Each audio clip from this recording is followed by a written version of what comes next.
ವಿಜಯ್ ಹಾಗೆ ಕಣೆ, ಬಿದ್ದೋರ್ ಬೆನ್ನಿಗೆ ಗುದ್ದೋ ಅನ್ನೋ ಹಾಗೆ ಮಾತಾಡ್ತಿರ್ತಾನೆ. ಅದಕ್ಕೆ ನೀನೊಂದು ಫೋನ್ ರಿಸೀವ್ ಮಾಡಬೇಡ ಅಂದೆ. ಹಾ, ನನಗೊಂದು ಐಡಿಯಾ ಬರ್ತಿದೆ ಕಣೆ. ಇವತ್ತೊಂದಿನ ನೀನು ನಮ್ಮನೇಲಿ ಇದ್ಬಿಡು. ನೀನವ್ನ ಎಂಗೇಜ್ಮೆಂಟ್ ಅಂತ ಹೇಳಿದಲ್ಲ, ಸೊ ಅವ್ನು ನಿನ್ನ ಕಡೆ ಇವತ್ತು ಗಮನ ಕೊಡೋದಿಲ್ಲ, ತೊಂದರೆನೂ ಕೊಡೋದಿಲ್ಲ. ನಾಳೆ ನೇರವಾಗಿ ನಿಮ್ಮ ಅಪ್ಪನ ಹತ್ರ ಹೋಗಿ ಸಾರಿ ಅಪ್ಪ ಅಂತ ಕೇಳ್ಬಿಡು. ಅಷ್ಟರಲ್ಲಿ ಅವ್ರ ಕೋಪನೂ ಕಮ್ಮಿ ಆಗಿರುತ್ತೆ, ನಿನಗೆ ಕ್ಷಮೆನೂ ಸಿಗುತ್ತೆ.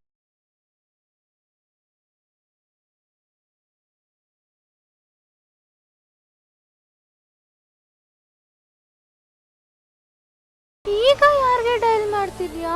ಮತ್ತೆ ಆ ವಿಜಯ್ಗ.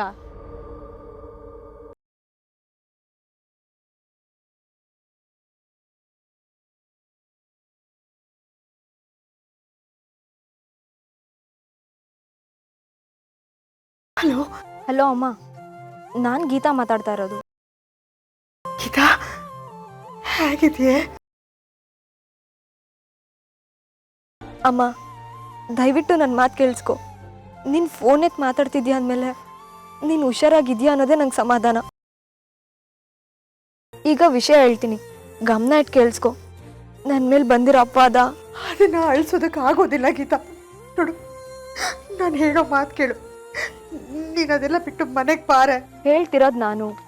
ಆ ಅಪವಾದನ ತೆಗ್ದಾಕ್ಬೇಕು ಅಂತ ನಾನು ನಿರ್ಧಾರ ಮಾಡಾಯ್ತು. ಮಾಡ್ದಿರೋ ತಪ್ಪನ ಮಾಡಿದ್ದೀನಿ ಅಂತ ತೋರಿಸ್ತಿರೋ ಆ ಒಂದು ವಿಡಿಯೋ ನನ್ನ ಭವಿಷ್ಯನೇ ಆಡಿಸ್ತಾ ಇದೆ.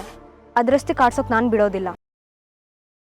ನಾನೀಗ ಮಾಡಕ್ಕೆ ಹೊರಟಿರೋ ಕೆಲಸದಲ್ಲಿ ಜಯ ಸಿಗ್ಲಿ ಅಂತ ಆಶೀರ್ವಾದ ಮಾಡಮ್ಮ. ಗೀತಾ, ಏನು ಮಾಡಕ್ಕೆ ಹೊರಟಿದ್ಯೆ? ಅಮ್ಮ, ಈಗ ನಾನು ಇರೋದು ಬೀದಿ. ಮೇಲೆ ಆಕಾಶ, ಕೆಳಗೆ ಭೂಮಿ. ಮುಂದಿನ ಹೆಜ್ಜೆ ಇಡೋಕೆ ಇಲ್ದಿರೋ ಅವಕಾಶ, ಇಲ್ದಿರೋ ನೆಲೆ. ಸಮಾಜ ನನಗೆ ಕೊಡ್ದಿರೋ ಬೆಲೆ, ಇದ್ರ ಮಧ್ಯೆ ನಾನು ನೆನ್ನೆ ತನಕ ಇದೇ ಜಗತ್ತಿಗೆ ಬೇರೆ ಥರ ಕಾಣ್ತಿದ್ದು ನಾನು ಇವತ್ತು ಇನ್ನೊಂದು ರೀತಿ ಕಾಣ್ತಾ ಇದ್ದೀನಿ. ಸಾಯೋ ತನಕ ನಿನ್ನ ಜೊತೆಗೆ ಇರ್ತೀನಿ ಅಂದಿದ್ದು ಸತ್ಯ ಸೋತ್ ಬಿಡ್ತಮ್ಮ.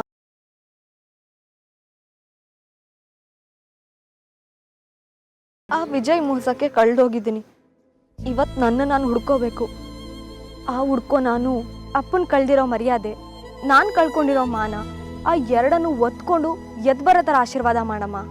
ನೀನು ಅದೇನು ಹೇಳ್ತಿದ್ಯೋ, ಅದೇನು ಮಾಡೋದಕ್ಕೆ ಹೊರಟಿದ್ಯೋ, ನನಗದು ಒಂದು ಅರ್ಥ ಆಗ್ತಾ ಇಲ್ಲ ಕಡೆ ಗೀತಾ. ಆದರೆ ನಂಗೆ ಸ್ಪಷ್ಟವಾಗಿ ಗೊತ್ತಿದೆಯಮ್ಮ, ನಾನೇನು ಕಳ್ಕೊಂಡಿದ್ದೀನೋ ಅದನ್ನು ಮತ್ತೆ ಪಡಿತೀನಿ. ಆಶೀರ್ವಾದ ಮಾಡಮ್ಮ. ಗೀತಾ, ನೀನೇನು ಮಾಡಕ್ಕೆ ಹೊರಟಿದ್ಯೋ ನನಗೆ ಗೊತ್ತಿಲ್ಲಮ್ಮ. ನೀನು ತಗೊಳ್ಳೋ ನಿರ್ಧಾರ ಮತ್ತೆ ಈ ಮನೆ ಮರ್ಯಾದೆ ಕಳೆಯೋ ಥರ ಆಗಬಾರ್ದು ಕಣೆ. ಹುಷಾರ್. ಅಮ್ಮ, ಇದು ಕಳ್ದಿರೋ ಮರ್ಯಾದೆನ ವಾಪಸ್ ಕರ್ಸೋಕೆ ಶುರು ಮಾಡಿರೋ ಕೆಲಸ. ಎಲ್ಲವೂ ಉಳಿಬೇಕು, ಯಾವುದು ಕಳಿಬಾರ್ದು. ಕಳಿಯೋಕ್ಕೂ ನಾನು ಬಿಡಲ್ಲ. ಆಶೀರ್ವಾದ ಮಾಡಮ್ಮ. ನನ್ನ ಆಶೀರ್ವಾದ ನಿನ್ನ ಮೇಲೆ ಯಾವಾಗಲೂ ಇರುತ್ತೆ ಗೀತಾ. ಹುಷಾರೇ. ಥ್ಯಾಂಕ್ ಯು ಅಮ್ಮ.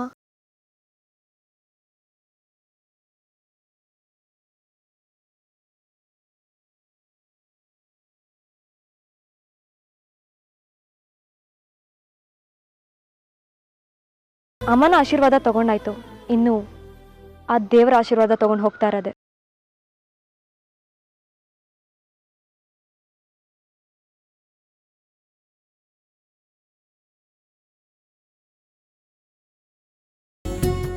ಅಯ್ಯೋ, ಪ್ರಯಾಣ ಮಾಡಿ ಮೊದಲೇ ಸುಸ್ತಾಗಿದ್ದೀರಾ, ಯಾಕೆ ಹಿಡ್ಕೊಂಡಿದ್ದೀರಾ? ಕೊಡಿ, ನಾನಿಲ್ವೇ? ಪ್ರಯಾಣ ಎಲ್ಲ ಸುಖಕರವಾಗಿತ್ತಾ? ಎಲ್ಲೂ ನಿಮಗೋಸ್ಕರನೇ ಕಾಯ್ತಾ ಇದ್ವಿ. ಕ್ಷಮಿಸಿ, ನಾವು ಬರೋದು ಚೂರು ತಡ ಆಯಿತು. ಅಯ್ಯೋ, ಅದಕ್ಕೆ ನೀವು ಯಾಕೆ ಕ್ಷಮೆ ಕೇಳ್ತೀರಾ ಸರ್? ಕರ್ಕೊಂಡು ಬರೋ ಗಾಡಿ ತಡ ಆಗಿದ್ದು ಮಾತ್ರಕ್ಕೆ ಅದರೊಳಗಡೆ ಕೂತಿರೋ ನೀವು ತಡ ಅಂತ ಅರ್ಥನೇ. ತಂಗಿವ, ಹೆಣ್ಣಿನ ಕಡೆಯವ್ರು ಬಂದಾಗಿದೆ. ಮುಂದೆ ಹೆಣ್ಣಿನ ಕಡೆಯವರು ಕಾಫಿ ಕುಡ್ಕೊಂಡು ಬಿಡ್ಲಿ, ಅಷ್ಟರಲ್ಲಿ ಪೂರ್ಣಿಮಾ ಫ್ರೆಶ್ ಅಪ್ ಆಗಿ ಬರಲಿ. ಶ್ರುತಿ, ನಿನ್ನ ಭಾವಿ ಅತ್ತಿಗೆನ ಲಕ್ಷಣವಾಗಿ ರೆಡಿ ಮಾಡಿಸ್ಕೊಂಡು ಬರೋ ಜವಾಬ್ದಾರಿ ನಿಂದು. ಕರ್ಕೊಂಡು ಹೋಗು.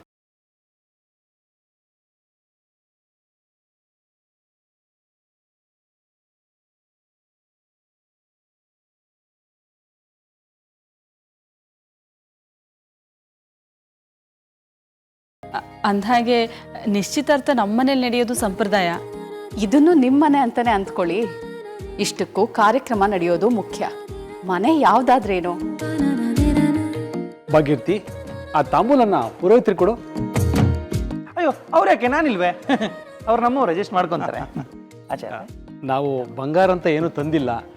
ಪೂರ್ಣಿಮಾ ಹಾಕ್ಕೊಂಡಿರೋದು ನನ್ನ ಹೆಂಡತಿ ಸರನೇ. ನಿಮ್ಮ ಹುಡುಗನಿಗೆ ನಾವು ತಂದಿರೋದು ಒಂದು ಶರ್ಟ್ ಪೀಸ್ ಅಷ್ಟೇ. ಅಯ್ಯೋ, ಅದಕ್ಕೆಲ್ಲ ತಾವ್ಯಾಕೆ ತಲೆ ಕೆಡ್ಸ್ಕೊತೀರಾ? ಬಾನು ಅದನ್ನೆಲ್ಲ ನೋಡ್ಕೋತಾಳೆ. ನೀವು ತಂದಿರೋ ಹೂವು, ಹಣ್ಣು, ಶರ್ಟ್ ಪೀಸು ಅಷ್ಟೇ ಸಾಕು. ಅಲ್ಲಿಗೆ ಎಲ್ಲ ಕೆಲಸ ಆಯಿತು ಅಂತ ತಾನೆ ಹೆಣ್ಣು ರೆಡಿಯಾಗಿ ಬಂದ್ಬಿಡ್ತಾರೆ. ನಿಮ್ಮ ಮಗರ ಏನು ಕರೆಸ್ಬಿಡಿ ಭಾನುಮತಿ ಅವರೇ. ಗಂಡು ರೆಡಿ ತಾನೆ? ಹಾಂ, ಖಂಡಿತ ಪುರೋಹಿತ್ರೆ. ಅಣ್ಣ, ಹೋಗಿ ವಿಜಯನ್ ಕರ್ಕೊಂಡು ಬಾ. ಅಯ್ಯೋ, ಇಷ್ಟೊತ್ತಿನ ಕೆಲಸ ಅದು. ಹುಡುಗಿ ಪೀಠ ಅಲಂಕರಿಸೋ ಹೊತ್ತಿಗೆ ಹುಡುಗ ಫೀಲ್ಡಲ್ಲಿ ಇರ್ತಾನೆ. Just A minute. ವಿಜಯ,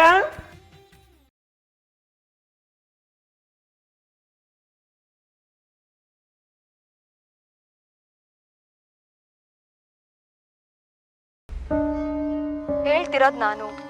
ಆ ಅಪವಾದನ ತೆಗ್ದಾಕ್ಬೇಕು ಅಂತ ನಾನು ನಿರ್ಧಾರ ಮಾಡಾಯ್ತು. ರೀ, ಸುಶೀಲಾ, ಹಾಂ,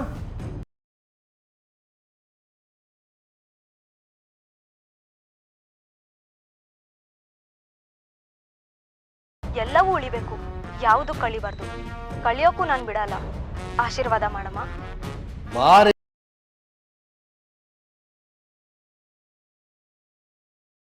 ನೂಲಿನಂತೆ ಸೀರೆ ಅನ್ನೋ ಗಾದೆ ಮಾತು ಇವತ್ತು ನನಗೆ ಸ್ಪಷ್ಟವಾಗ್ತಿದೆ ಕಣೆ.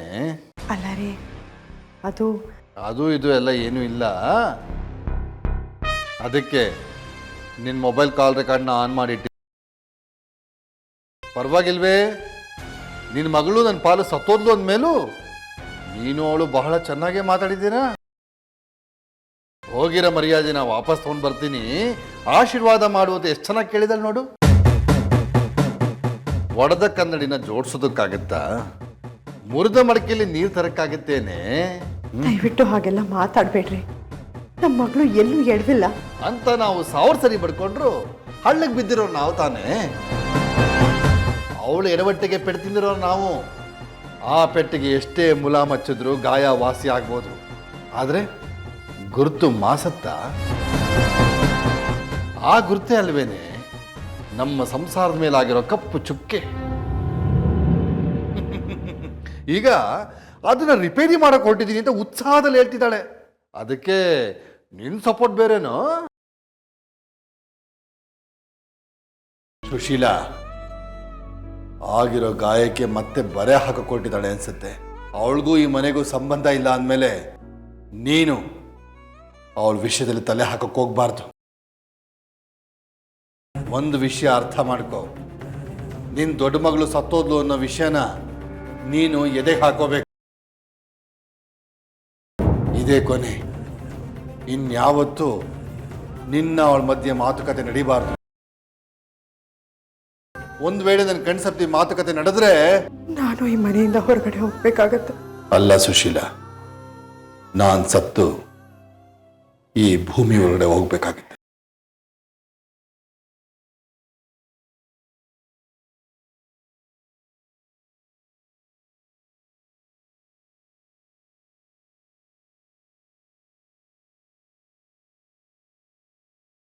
ಹಲೋ, ಗಂಡು ಮಕ್ಕಳಿರೋ ರೂಮ್ಗೆ ಬರ್ಬೋದಾ? ಬರ್ಬೋದು ಅಂಕಲ್. ಬರೋ ಭಾಗ್ಯ ಸುತ, ಇಂದು ನೀನೇ ಪುಣ್ಯವಂತ. ಏನ್ ಮಾಮ್, ಫುಲ್ ಸಾಂಗ್ ಜೊತೆಗೆ ಎಂಟ್ರಿ ಕೊಡ್ತಿದ್ದೀರಾ? ಲೋ ಗುಡಿ ಮಾಮು, ಬರೀ ಗುಡಿ ಅಲ್ಲ, ಸಿ ಗುಡಿ. ಏನೋ ಒಂದು ತಡಿ. ನಾನು ನನ್ನ ಅಳಿಮಯ್ಯನ್ಗೆ ಮಾತ್ರ ಮಾಮ ಕಂಡ್ರು. ದಾರಿಲಿ ಹೋಗೋ ಕಾಕ ಬೋಬೋಗೆಲ್ಲ ನನ್ನ ಮಾಮನೇನ್ರು. ಆದ್ರೂ ಸಖತ್ತಾಗಿ ರೆಡಿ ಮಾಡಿದ್ರ, ಥ್ಯಾಂಕ್ಸ್ ಕಣೋ. ಎಷ್ಟಕ್ಕೂ ಸಿನಿಮಾ ಹೀರೋ ಕಂಡಂಗೆ ಕಾಣ್ತೀಯ ಕಣೋ ವಿಜಯ. ಇದೆಲ್ಲ ಮುಗಿದೋಗ್ಲಿ ಬಿಡಪ್ಪ. ಹಾಗೂ ನಿನ್ನ ಅಪ್ಪನ ಹತ್ರ ಕೋಟ್ಯಾಂತರ ರೂಪಾಯಿ ಕೊಳಿತಾ ಬಿದ್ದಿದೆ. ಒಂದೊಳ್ಳೆ ಪಿಕ್ಚರ್ ಮಾಡೋಣ, ಒಳ್ಳೆ ಡೈರೆಕ್ಟರ್ನ ಹಿಡಿದು ಒಂದು ಹೈ ಬಜೆಟ್ ಸಿನಿಮಾ ಮಾಡೋಣ. ಅದರಲ್ಲಿ ನೀನೇ ಹೀರೋ. ಯಾಕೆ ಮಾಮ ನೀನು ವಿಲನ್ ಆಗ್ತೀಯಾ? ಲೋ ಯಾಕೋ ಹಂಗಂತೀಯ? ನಾನು ನಿನ್ನ ಹಿತ ಕೊರೋ ಮಾಮ ಕಣೋ. ಹೀರೋಯಿನ? ಆ ಗೀತಾ ಬೇಕು ಅಂತ ಮಾತ್ರ ಕೇಳಬೇಡಪ್ಪ. ಅವಳು ಏನಿದ್ರು ವಿಲ್ಲಿ. ಇನ್ನು ನಿನ್ನ ಸಿನಿಮಾ ಹೀರೋಯಿನ್ನು, ನಿನ್ನ ಲೈಫ್ ಹೀರೋಯಿನು ಎಲ್ಲ ಆ ಹುಡುಗಿ. ಅಯ್ಯೋ ಪಾಪ. ಯಾಕಪ್ಪ? ಸರಿಯಾದ ಸಮಯದಲ್ಲಿ ನಿಮ್ಮ ಮದುವೆ ಆಗಿ ಮಕ್ಕಳಾಗಿದ್ದಿದ್ರೆ ನಿಮ್ಮ ಮಗಳಿಗೆ ನಾನೇ ಹೀರೋ ಆಗ್ತಿದ್ನಲ್ಲ ಮಾಮ. ನಿಜ ಕಣೋ, ಮಿಸ್ ಆಗೋಯ್ತು. ಏನು ಮಾಡೋದು? ಆ ಬ್ರಹ್ಮ ಹೆಣ್ಣು ಅನ್ನೋದನ್ನ ನಮ್ಮ ಹಣೆ ಬರದಲ್ಲಿ ಬರೀಲಿಲ್ಲ. ಹೇಟ್ ಕಣೋ. ಏಯ್ ಹಳೆ ಲವ್ ಇತ್ತು ಅಂದಿದ್ದೆ. ಲವ್ ಇತ್ತು, ಅವಳು ಲವ್ ನನ್ನನ್ನು ಮಾಡಿದ್ಲು, ಮದುವೆ ಮಾತ್ರ ಬೇರೆ ಆದ್ಲು. ಅಯ್ಯೋ, ಅವಳಿಗೆ ಮದುವೆಯಾಗಿ 3 ಜನ ಹೆಣ್ಮಕ್ಳು, ಆ ಮಕ್ಕಳಿಗೆ ಗಂಡು ಹುಡುಕ್ತಾ ಇದ್ದಾರೆ. ಪರವಾಗಿಲ್ಲ ಬಿಡು, ನನಗೆ ಸಿಗ್ದಿರೋ ಭಾಗ್ಯ ನಿನಗೆ ಸಿಗ್ತಿದೆಯಲ್ಲ, ಅದೇ ಖುಷಿ. ನಿನ್ನ ಜೀವನ ಸಂಗಾತಿ ಆಗ್ತಿರೋ ಪೂರ್ಣಿಮಾ ಹಸೆ ಮನೆ ಹತ್ತಿರ್ತಾಳೆ. ದೇವರು ಕೊಡ್ತಿರೋ ಹೆಣ್ಣು ಒಳ್ಳೆ ಮನಸ್ಸಿಂದ ಸ್ವೀಕರಿಸಪ್ಪ. ಅದ್ರ ಬಗ್ಗೆ ಡೌಟೇ ಬೇಡ ಮಾಮ. ನನ್ನ ಜೀವನದಲ್ಲಿ ತಿರಸ್ಕರಿಸೋ ಹೆಣ್ಣು ಅಂದ್ರೆ ಅದು ಗೀತಾ. ಕಂದ, ಅದೀಗ ಮುಗಿದ ಕಥೆ ಅಲ್ಲ, ಮತ್ತೆ ನಾನ್ ಮುಗಿಸಿದ ಕತೆ. Right boss. ಲೋ, ತಾಳ ಹೊಡ್ಕೊಂಡು ತಮಟೆ ಬಡ್ಕೊಂಡು ಜೈ ಜೈ ಅಂತ ಅವನ ಹಿಂದೆ ಲೈಫ್ ನಡೆಸ್ಕೊಂಡು ಹೋಗೋ ಬಕೆಟ್ಗಳ ಅವನ ಕರ್ಕೊಂಬನ್ನಿ. ಆಮೇಲೆ ಒಂದು ವಿಷಯ, ಇನ್ನು ಮುಂದಕ್ಕೆ ನೀವಾಗ್ಲಿ ನಿಮ್ಮ ಈ ಅಧ್ಯಕ್ಷ ಆಗಲಿ ಆ ಗೀತಾ ಹೆಸರು ತೆಗಿಯಂಗಿಲ್ಲ. ಇನ್ನೇನಿದ್ರು ಹೊಸ ಕತೆ ಶುರು. ಆ ಕತೆ ಹೆಸರು ಪೂರ್ಣಿಮಾ. ಇನ್ನು ಮುಂದಕ್ಕೆ ನಿನ್ನ ಜೀವ ಮತ್ತೆ ಜೀವನ ಎರಡು ಅವಳಿ. ಓಕೆ? ನೀನು ಈ ಕ್ಷಣಕ್ಕೆ ಕಾಯ್ತಾ ಇದೆಯಾ ಅಂತ ನನಗೆ ಗೊತ್ತು. ಆ ಗೀತಾ ಮುಗಿದು ಹೋಗಿರೋ ಕತೆ.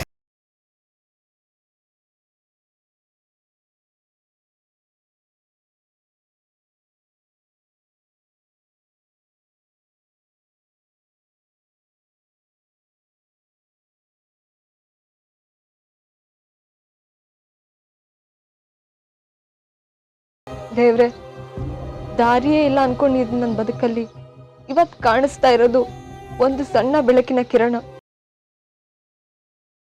ಆ ಬೆಳಕಿನ ಕಿರಣ ನನ್ನ ಬದುಕಿನ ಪಾಲಿಗೆ ಮಾನ ಉಳಿಸೋ ಹೊಸ ದಾರಿ. ನಮ್ಮ ಅಪ್ಪನ ಪಾಲಿಗೆ ಕಳ್ದಿರೋ ಮರ್ಯಾದೆ ವಾಪಸ್ ತರೋ ಹೊಸ ಮಾರ್ಗ. ಆ ವಿಜಯ್ ಪಾಲಿಗೆ ಸಲ್ಲಲೇಬೇಕಾದ ಹೊಸ ಸೇಡು. ಅದಕ್ಕೆ ಎದುರ್ಕೊಂಡು ನಾನು ಸುಮ್ಮನೆ ಆದ್ರೆ ನನ್ನ ಪಾಲಿಗೆ ಬದುಕೇ ಇಲ್ದಿರಾಗ ಆಗುತ್ತೆ. ಈ ನಿರ್ಧಾರಕ್ಕೆ ಯಾರು ಒಪ್ತಾರೋ ಬಿಡ್ತಾರೋ ಅನ್ನೋದು ಯೋಚನೆ ಮಾಡೋ ಹಾಗೂ ಇಲ್ಲ. ಯಾಕಂದ್ರೆ ಈ ಕ್ಷಣದಲ್ಲಿ ನನ್ನವ್ರಂತ ನನಗೆ ಯಾರೂ ಇಲ್ಲ. ಇರೋದು ನೀನೊಬ್ನೇ. ನನಗ್ ಒಳ್ಳೇದ್ ಮಾಡು ಅಂತ ಕೈ ಕಟ್ಕೊಂಡು ಕೂತಿದ್ರೆ ಪಾಪ ನೀನ್ ತಾನೇ ಏನ್ ಮಾಡ್ತೀಯ? ನಮ್ ಒಳ್ಳೇದನ್ನ ನಾವೇ ಮಾಡ್ಕೋಬೇಕು. ಅದನ್ನೇ ಮಾಡಕ್ ಹೊರಟಿದ್ದೀನಿ. ನನ್ ಕೈ ಹಿಡಿ. ಈಗ ನನ್ ರಕ್ಷಣೆಗೆ ಅಂತ ಇರೋದು ನೀನೊಬ್ನೇ. ಅದಕ್ಕೆ ನಿನ್ನ ಆಶೀರ್ವಾದ ಬೇಡ್ತಾ ಇದ್ದೀನಿ. ದಯವಿಟ್ಟು ಆಶೀರ್ವಾದ ಮಾಡು.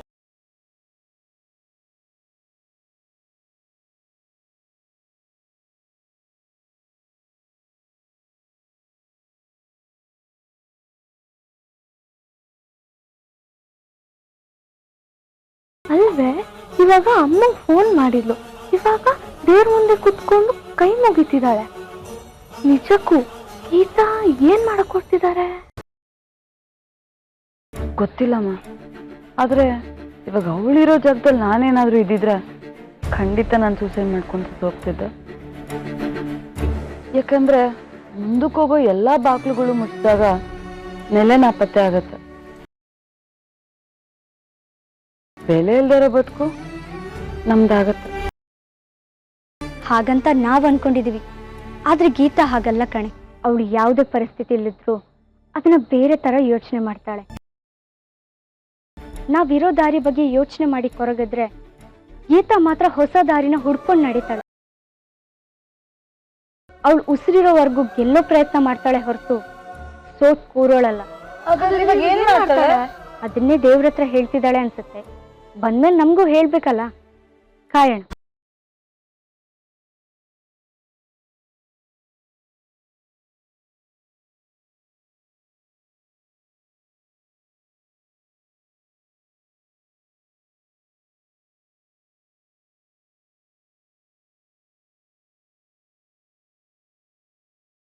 ಇನ್ನು ಎಷ್ಟೊತ್ತು ಕಾಯೋದು ತಾಯಿ? ಹೆಣ್ಣೆ ಊರಿಂದ ಬಂದು ರೆಡಿಯಾಗಿ ಪೀಠ ಅಲಂಕರಿಸಿರುವಾಗ ನಿಮ್ಮ ಮಗರಾಯ ಇನ್ನೂ ಬಂದಿಲ್ಲ ಅಂದ್ರೆ ಏನತ್ತ?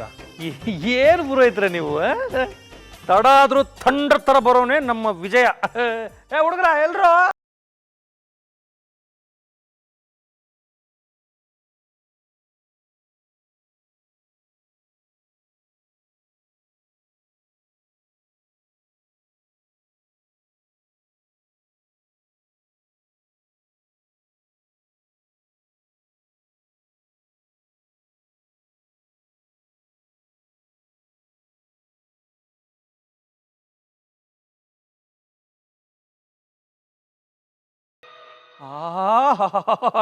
ಏನು ನಯ, ಏನು ವಿನಯ. ನಿನಗೆ ವಿಜಯ ಅಂತ ಹೆಸರಿಟ್ಟದ್ದಕ್ಕೆ ಸಾರ್ಥಕ ಆಯ್ತಪ್ಪ.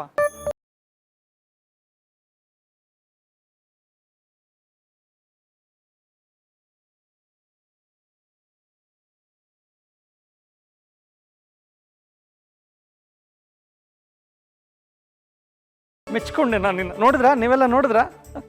ಮೊದಲು ತಾಯಿಯೇ ದೇವರು, ಆನಂತರ ತಂದೆಯೇ ಭಗವಂತ. ಮೆಚ್ಚದೆ ಕಣೋ ನಾನು ನಿನ್ನ. ನಿಜಕ್ಕೂ ನಿನ್ನ ಜೊತೆ ಜೀವನ ನಡೆಸೋ ಹುಡುಗಿ ಅದೃಷ್ಟ ಮಾಡಿರ್ಬೇಕು. ತಾರಾ, ಈ ಮಾತೆಲ್ಲ ಈಗ ಯಾಕೆ? ಮೊದಲು ನಡೆಯೋ ಕಾರ್ಯಕ್ರಮಗಳು ನಡೀಲಿ. ಹಾ, ನಡೀಲಿ ನಡೀಲಿ. ಅದಕ್ಕಿಂತ ಮುಂಚೆ ನನ್ನ ಅಳಿಮೈ ಎಂದು ದೃಷ್ಟಿ ತೆಗಿಬೇಕು. ಒಬ್ಬ ಲಟ ಲಟ ಲೈ ಹೊಡೆದೇ ಬಿದ್ದಿರುತ್ತೆ ಬಕೆಟ್ಗಳು.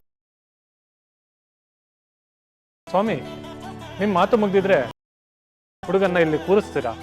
ಬಂದ ಜಸ್ಟ್ ಮಿನಿಟ್ ಬಾರು. ಅಯ್ಯೋ ಇವನು ಮದುಮಗ ಕೂತ್ಕೋ. ಇದು ನಿನ್ ಸೀಟು ಬಾಜಿ. ತಂಗಿ, ಅಯ್ಯೋ ನಿಂಗೆ ಸಪ್ರೇಟ್ ಆಗಿ ಹೇಳ್ಬೇಕು. ಇಲ್ಲಿ ಬಂದು ಆಯ್ತಲ್ಲ, ಇವ್ರು ಆಲ್ರೆಡಿ ಕೂತಿದ್ದಾರೆ. ಈಗ ಎಲ್ರು ಕೂತಾದ ಮೇಲೆ ವಾಟ್ ನೆಕ್ಸ್ಟ್? ನಾನ್ರಿ ನಂದಿ ಅಂದ್ರೆ ಕಾರ್ಯಕ್ರಮ ಆರಂಭ ಅಂತ. ಗಾಯಮ ಮಾಡ್ಬಿಡಿ. ವಿಘ್ನವಿನಾಯಕನ ಪೂಜೆ.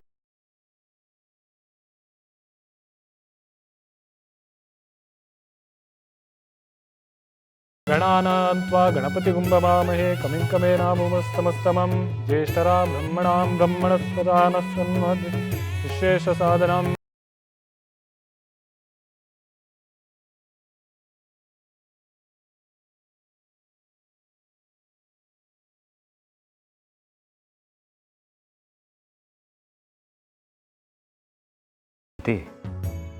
ಅಣ್ಣನ ಬದುಕಲ್ಲಿ ಹೇಗೆ ಎಲ್ಲ ನಿರಾತಂಕವಾಗಿ ನಡೆದೋಗುತ್ತೆ ಅಲ್ವಾ? ಹಾ ಕಿರಣ್, ಅವನು ಯಾರ ಪಾಲಿಗೆ ಎಷ್ಟೇ ಆತಂಕ ತಂದರೂ ಅವನಿಗೆ ಮಾತ್ರ ಯಾವ ಆತಂಕನೂ ಬರಲ್ಲ. ಬರ್ದೇ ಇರೋ ಹಾಗೆ ಅಮ್ಮ ಕಾಪಾಡ್ತಾಳೆ. ಆದರೆ ಇದನ್ನೆಲ್ಲ ನೋಡ್ಕೊಂಡು ದೇವರು ಸುಮ್ಮನಿರ್ತಾನೆ ಅನ್ಕೊಂತೀಯಾ? ಚಾನ್ಸೇ ಇಲ್ಲ. ಅಣ್ಣನ ದಿಮಾಕನ್ನು ತುಳಿಯೋ ಶಕ್ತಿ ಈ ಮನೆಗೆ ಒಂದಲ್ಲ ಒಂದಿನ ಬಂದೇ ಬರುತ್ತೆ.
ಅಲಂಕಾರ ಮುಗೀತು.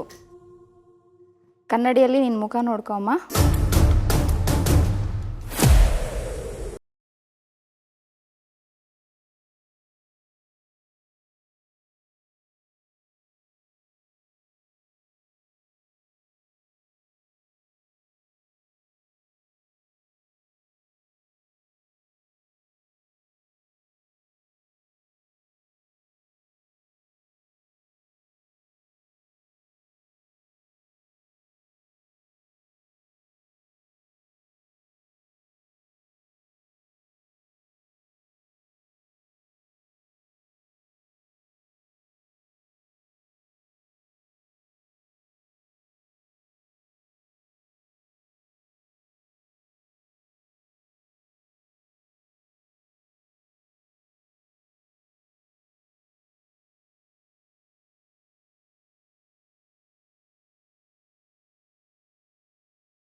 ಗೀತಾ ಹಾಂ,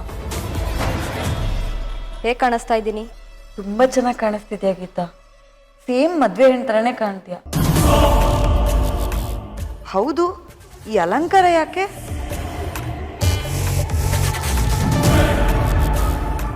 ನನ್ನ ಭವಿಷ್ಯಕ್ಕೆ ನಾನು ಏನೆಲ್ಲ ಆಗ್ಬೇಕು ಅನ್ಕೊಂಡಿದ್ದೀನೋ ಅದನ್ನಾಗಕ್ಕೆ. ಮದುವೆ ಹೆಣ್ಣಾಗಿ ಎಲ್ಗೋಗ್ಬೇಕು ಅನ್ಕೊಂಡಿದ್ಯಾ? ನೀನ್ ಮದುವೆ ಆಗೋ ಗಂಡಾದ್ರೂ ಯಾರು? ಈ ವೇಷದಿಂದ ಇರೋ ವಿಷಯನೇ ಬೇರೆ.